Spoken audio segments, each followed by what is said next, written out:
চায়ের রাজ্যে বিপিএলের প্রথম ম্যাচে উত্তাপ ছড়াবে সিলেট রংপুর লড়াই। হোম কন্ডিশনে প্রতিশোধের আশা স্বাগতিকদের। সন্ধ্যায় ফরচুন বরিশালের প্রতিপক্ষ রাজশাহী। আমরা দুজনই নতুন ডিরেক্টর, আমরা ম্যাক্সিমাম কাজ দুজনই করার চেষ্টা করেছি। সেক্ষেত্রে মধ্যে কিছু কমিউনিকেশন গ্যাপ হয়েছে, তার সাথে আমার মনে হয় জিনিসটা সলভ হয়ে যাবে। একজন মানুষ কোনো অপমানিত করা হয় তার জন্য নাজমুল আবেদিনের সঙ্গে ভুল বোঝাবুঝির অবসান হয়েছে দাবি বিসিবি সভাপতির। গণমাধ্যমে খবর এলেও প্রসঙ্গ এড়িয়ে গেলেন ফাহিম।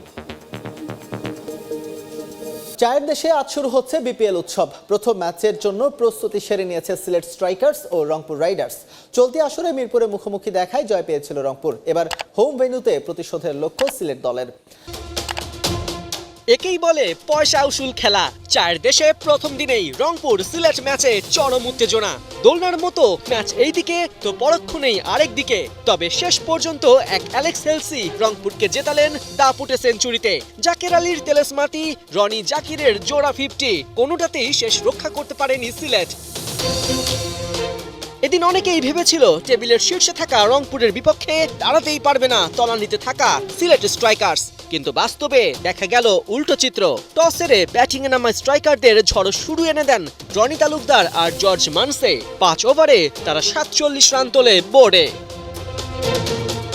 উইকেটে জেকে বসা এই জুটি ভাঙেন আকিব জাভেদ। তুলে নেন 12 বলে 18 রান করা জর্জ মানসের উইকেট। তবে থেমে থাকেননি রনি তালুকদার। 7 বাউন্ডারি আর 4 ছক্কায় রংপুরকে করেন জেরবার। আউট হবার আগে তার ব্যাট থেকে আসে 32 বলে 54 রান। ওয়ান ডাউনে নামা জাকিরও দেখান তেলেসমাতি। ছক্কা নাই, কিন্তু হাকান 4 বাউন্ডারি। সাইফুদ্দিনের বলে ক্যাচ দেবার আগে 38 বলে করেন 50 রান। ইনিংসের শুরুর মতো শেষটাতেও সিলেটি ঝড়। অ্যারন জোনসের 4 ছক্কায় রাইডাররা নড়বড়। যে নাহিদ রানার গতিতে ভয় কাঁপে ব্যাটাররা, তার শেষ ওভারে জোনস হাকান বিশাল 2 ছক্কা। সব মিলে সিলেটের বিপক্ষে এদিন নাহিদ একদমই ব্যর্থ। 4 ওভারে 45 রান দিয়ে ছিলেন উইকেট শূন্য। শেষ দিকে জাকের আলীর ওয়ানম্যান শোতে মুগ্ধ হয়েছেন দর্শকরা। সুযোগ পেয়েছিলেন মোটে 5 বল খেলার, কিন্তু সেই 5 বলে কিনা হাঁকালেন 3 ছক্কা। শেষ পর্যন্ত অ্যারন জোনসের 19 বলে অপরাজিত 38 রান আর জাকের আলীর হার না মানা 5 বলে 20 রানে সিলেট ক্রস করে 200 গন্ডি। বোর্ডে তোলে 4 উইকেটে 205 রানের পুঁজি। লক্ষ্য তাড়া করতে নেমে রংপুরের স্লো স্টার্ট। প্রথম ওভারেই তানজিম সাকিবের বলে আজিজুল হাকিম তামিম হন কুপকাত। রানের খাতা খোলার আগেই ফেরেন ড্রেসিং রুম। তবে ওটুকুই ছিল সিলেটের প্রাপ্তি। অ্যালেক্স হেলস আর সাইফ মিলে দ্বিতীয় উইকেটে গড়েন 187 রানের জুটি। সাইফ হাসান 163 স্ট্রাইক রেটে ব্যাট চালান। 3 বাউন্ডারি আর 7 ছক্কা হাঁকান। তবে একটুর জন্য হয় সেঞ্চুরি হাত ছাড়া। 49 বলে 80 রানে সাইফ ধরেন ড্রেসিং রুমের রাস্তা। তবে সাইফ না পারলেও থামানো যায়নি অ্যালেক্স হেলসকে। তুলে নেন 54 বলে সেঞ্চুরি। রংপুরও 1 ওভার আগে জয়ের বন্দরে ভেড়ায় তরি। 8 উইকেটের বিশাল জয়ে অ্যালেক্স হেলস অপরাজিত থাকেন 56 বলে 113 রানে। নাজমুল আবেদিন ফাহিমের সঙ্গে কোনো দ্বন্দ্ব নয়, মূলত যোগাযোগের অভাবে ভুল বোঝাবুঝির সৃষ্টি হয়েছে, যা নিয়ে মনক্ষুণ্ণ হয়েছেন তিনি। এমন মন্তব্য করেছেন বিসিবি সভাপতি ফারুক আহমেদ। বিষয়গুলো নিয়ে 2 বোর্ডের কর্তার মাঝে আলোচনা হয়েছে। ভবিষ্যতে এমন কোনো বিষয়ে সামনে আসবে না বলেও জানান ফারুক। শিগগিরই স্ট্যান্ডিং কমিটি ঘোষণার আশ্বাস দিয়েছেন বোর্ড প্রধান।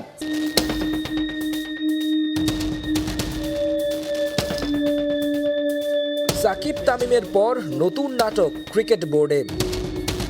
এবার প্রকাশ্যে এলো সভাপতি ফারুক আহমেদ ও পরিচালক নাজমুল আবেদিন ফাহিমের দ্বন্দ্বের বিষয়। 5 আগস্ট পরবর্তী বাংলাদেশে পরিবর্তন আসে ক্রিকেট বোর্ডেও। নতুন পরিচালক হয়ে আসেন ফারুক আহমেদ ও নাজমুল আবেদিন ফাহিম। জুলাই বিপ্লবকে ধারণ করা এই 2 কর্তার কথা ছিল একসাথে পথ চলে দেশের ক্রিকেটকে এগিয়ে নেয়ার। অথচ সভাপতি ফারুক আহমেদের একক কর্তৃত্বের কারণে এই 2 কর্তার দ্বন্দ্ব এখন আলোচনার কেন্দ্রে।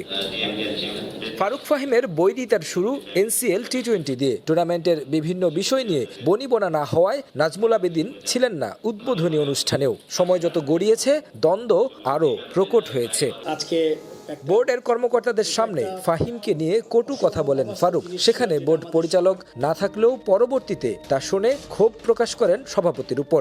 একই বোর্ডে দুই কর্তার দুই পথ, এসব বিষয় নিয়ে গণমাধ্যমে সভাপতির উপর একরকম ক্ষোভ প্রকাশ করেন নাজমুল আবেদিন ফাহিম। অভিযোগ করেন তিনি তার ইচ্ছে মতো কাজ করতে পারছেন না, যে কারণে পরিচালক পদও ছেড়ে দিতে চেয়েছিলেন। বিপিএল দেখতে এখন সিলেটে অবস্থান করছেন বিসিবি প্রেসিডেন্ট ও নাজমুল আবেদিন। ফাহিমের অভিযোগের বিষয়ে গণমাধ্যমের মুখোমুখি হন ফারুক আহমেদ। অজুহাত হিসেবে সামনে আনলেন যোগাযোগের অভাবকে। আমরা দুজনই নতুন ডিরেক্টর, আমরা ম্যাক্সিমাম কাজ দুজনই করার চেষ্টা করেছি। সেক্ষেত্রে একটু শেষের দিকে একটু কমিউনিকেশন গ্যাপ হতে পারে, কেননা অনেক ডিসিশন আমার নিতে হয়েছে যে আমি বারবার ডাকবো সবাইকে, আবার নিব, কিছু কিছু ডিসিশন আছে খুব জরুরি ডিসিশন নিতে হয়, সেক্ষেত্রে মধ্যে কিছু কমিউনিকেশন গ্যাপ হয়েছে। সেটা আমি আশা করি আজকে আমি আলাপ করেছি আপনি যার কথা বলছেন তার সাথে, আমার মনে জিনিসটা সলভ হয়ে যাবে। 4 মাস পেরিয়ে গেলেও এখনো স্ট্যান্ডিং কমিটি দিতে পারেনি ফারুক আহমেদের বোর্ড, জানিয়েও মতের অমিল ফাহিমের সঙ্গে। বারবার গণমাধ্যমে বললেও অজানা কারণে পিছিয়ে যাচ্ছে স্ট্যান্ডিং কমিটি ঘোষণা। জানা গেছে নাজমুল আবেদিন ফাহিম চাইছেন ক্রিকেট অপারেশনসের দায়িত্বে আসতে। বোর্ড সভাপতি অবশ্য আবারও কথা দিয়েছেন দ্রুতই কমিটি দেয়ার। ওয়ার্কিং কমিটিটা আমি মনে করেছিলাম যে কোনো এক সময় আমরা একটা ইন্টারিম ইলেকশন করতে পারবো, so that we can take 2, 3, 5, 7, 10টা ডিরেক্টর নিতে পারি। একের অধিক কমিটি দিয়ে আমরা চেষ্টা করছি। এটা আমি করে এটা এখন লাস্ট মিনিট আমি ডিরেক্টরদের বলেছি আপনি একটু দেখেন। এসব বিষয় নিয়ে কথা হয়েছে দুই বোর্ড কর্তার। আশ্বাস দিয়েছেন সামনে আর হবে না এমন ভুল বোঝাবুঝি। আশা করবো আমি এরকম কোনো কিছু আর আগামীতে হওয়ার সম্ভাবনা কম। তারপর ছোটোখাটো একটু ডিসস্যাটিসফ্যাকশন থাকবে, বাট এটা আমরা যতটুকু পারি কোনো মেজর ইস্যু না হলে আমরা ঠিক করে ফেলতে। এদিকে গণমাধ্যমে আগে স্বীকার করলো বিসিবি সভাপতি ফারুক আহমেদের সঙ্গে দ্বন্দ্বের প্রসঙ্গটি সিলেটে এড়িয়ে গেছেন নাজমুল আবেদিন ফাহিম। কেবল মাঠের খেলা সম্পর্কিত বিষয় নিয়েই কথা বলেছেন বিপিএল গভর্নিং কাউন্সিলের সদস্য সচিব। তিনি বলেন ঢাকা পর্বের মতো সিলেট চট্টগ্রামেও উপভোগ্য ম্যাচের প্রত্যাশা আছে তার। একজন মানুষ কোনো অপমানিত করা হয় তার জন্য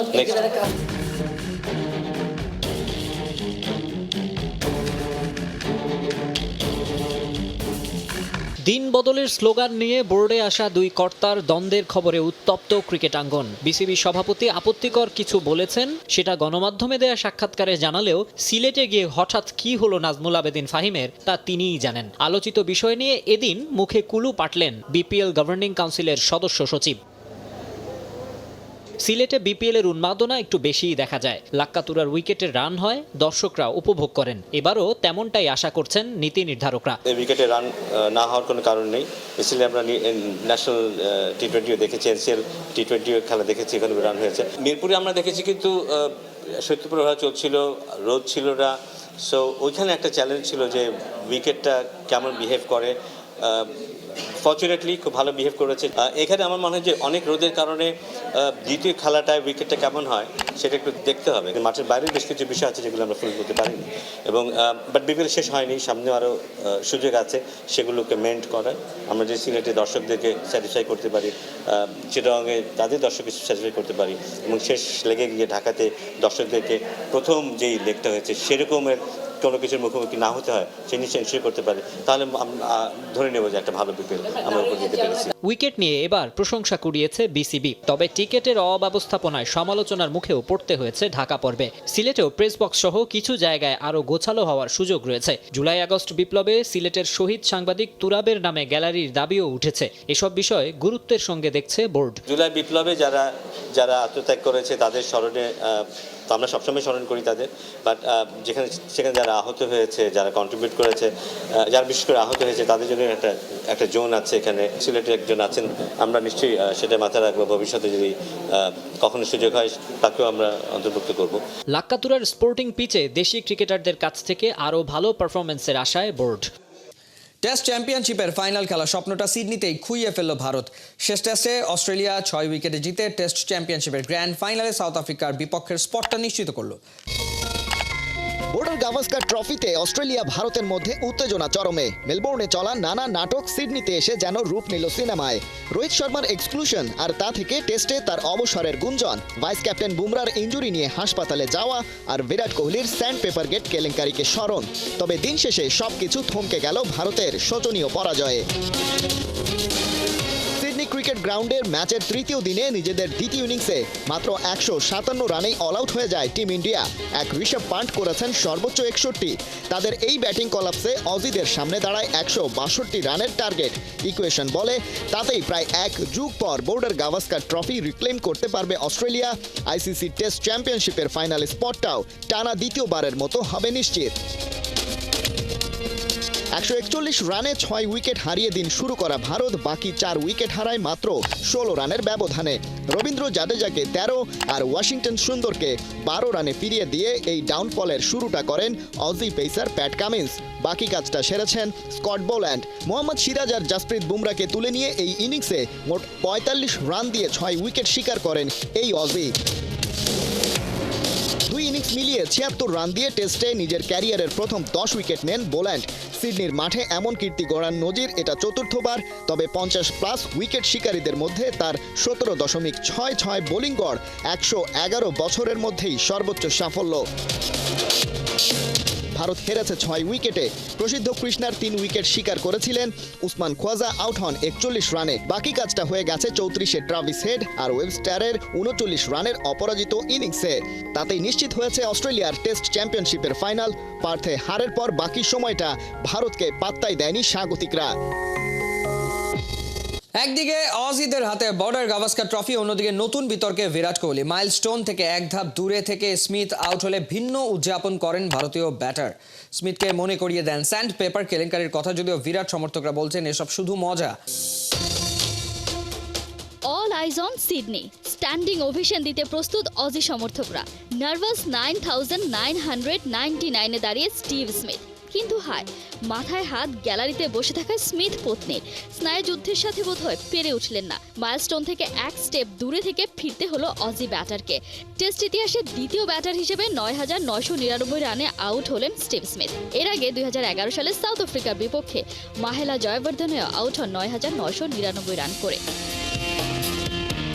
স্মিথ ফিরতে সিডনিতে ভিন্ন উদযাপনে মাতেন বিরাট কোহলি। অজি সমর্থকদের উদ্দেশ্য করে নিজের খালি পকেট দেখাতে শুরু করেন। এক পর্যায়ে ট্রাউজারের ভেতরেও দেখান, বোঝানোর চেষ্টা করেন কোহলিদের কাছে কোনো স্যান্ড পেপার নেই। যারা ভাবছেন এমন উদযাপনের কারণ কি, তাদের ফিরতে হবে সিডনি টেস্টের দ্বিতীয় দিনে একটা ভিডিওতে। জাসপ্রীত বুমরা নিজের জুতা খুলে পরিষ্কার করছেন, আর সেই জুতা থেকে স্যান্ড পেপারের মতো কিছু একটা দেখা যাচ্ছে, যা কিনা বুমরা আবার নিজের হাতে লুকিয়ে ফেলারও চেষ্টা করেন। এমন কথাও ওঠে এই অভিযোগ ঢাকতেই নাকি বুমরার ইনজুরি নাটক সাজায় ভারত। যদিও এমন কোনো অভিযোগ নিয়ে দায়িত্বশীল জায়গা থেকে এখনো পর্যন্ত আসেনি কোনো মন্তব্য। ক্রিকেট দুনিয়ায় স্যান্ড পেপার কেলেঙ্কারি ঘটিয়েছিল খোদ অস্ট্রেলিয়া। 2018 সালে অস্ট্রেলিয়ার সাউথ আফ্রিকা সফরে কেপটাউন টেস্টে বলের একপাশ রাফ করতে স্যান্ড পেপার ব্যবহার করেছিল স্টিভ স্মিথের নেতৃত্বাধীন দল। বলে স্যান্ড পেপার ঘষেছিলেন ক্যামেরন ব্যানক্রফট। এর দায়ে স্মিথ আর তার সহকারী ডেভিড ওয়ার্নারকে 1 বছরের জন্য সব ধরনের ক্রিকেট থেকে নিষিদ্ধ করেছিল ক্রিকেট অস্ট্রেলিয়া। পাশাপাশি আজীবনের জন্য তাদের নেতৃত্বে নিষেধাজ্ঞা দেওয়া হয়। ব্যানক্রফট ব্যান হয়েছিলেন 9 মাসের জন্য। সেই নিষেধাজ্ঞা কাটিয়ে স্মিথ লিখেছেন কামব্যাকের গল্প। আর সেই স্মিথকে খোঁচা দিতে স্লেজিংয়ের এমন পথ বেছে নিয়েছেন বিরাট কোহলি।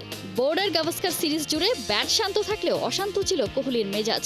নিজের ভুল শুধরানোর চেয়ে স্লেজিংয়েই ছিল বেশি মনোযোগ। তাই তো অনেকেই বলছেন অস্ট্রেলিয়ার মাটিতে পারফরম্যান্স নয়, নিজের ক্যারিয়ারের সম্ভাব্য শেষ টেস্টটা এমন কাণ্ড ঘটিয়েই স্মরণীয় করে রাখতে চান কিং কোহলি।